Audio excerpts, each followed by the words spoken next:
So, yan, dito tayo sa Wachang Asian Supermarket. So, ayan, ang dami nilang mga ano. Kita mo na agad yung mga products. Ito yung mga gustong-gusto ko, mga Korean noodles. So, ayan. Ito yung itsura ng Asian store dito sa Australia.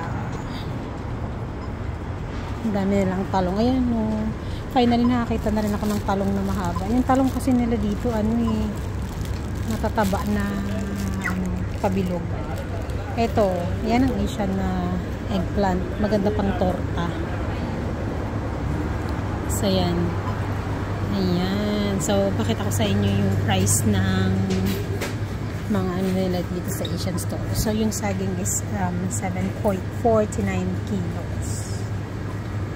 So, magkano na yon? Nasa 300 na ang kilo. Kung sa money pa ng Pilipinas. So, ayan o. Dito ko makakita ng mga Asian products. Ayan. Madalang ang mga whitening nila dito. Mahirap maghanap. Pero sa mga Asian store, ayan o. Meron silang sinigang na gabi. So, yung ganito nila is 35 pesos ang isa. Tapos, ayan yung mga saba nila. Hanapin nga natin ulit yung sardines. Ayan, ito yung nabili ko ata noon na sardinas. 5. Ay, little squeeze. Ayan o, diba? May mga sardinas sila, mga besh.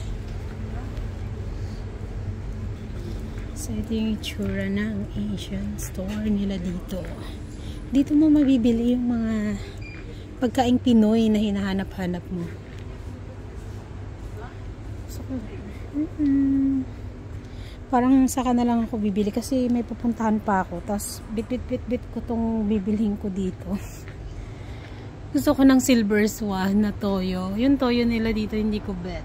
Gusto ko ng silver swan. Kaya naghahanap ako ng silver swan.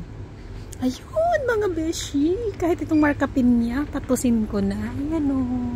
Tsaka yung dato puti. Ayan, gusto kong bilhin yan. Hindi ko kasi trip yung lasa. Ewan ko kung bakit. Baka nasanay lang ako sa toyo natin. So, ayan o. So, ayan mga besh. Ito yung tsura ng kanilang Asian store dito. Doble or triple yung price. Pero, okay lang. That's all for today's video.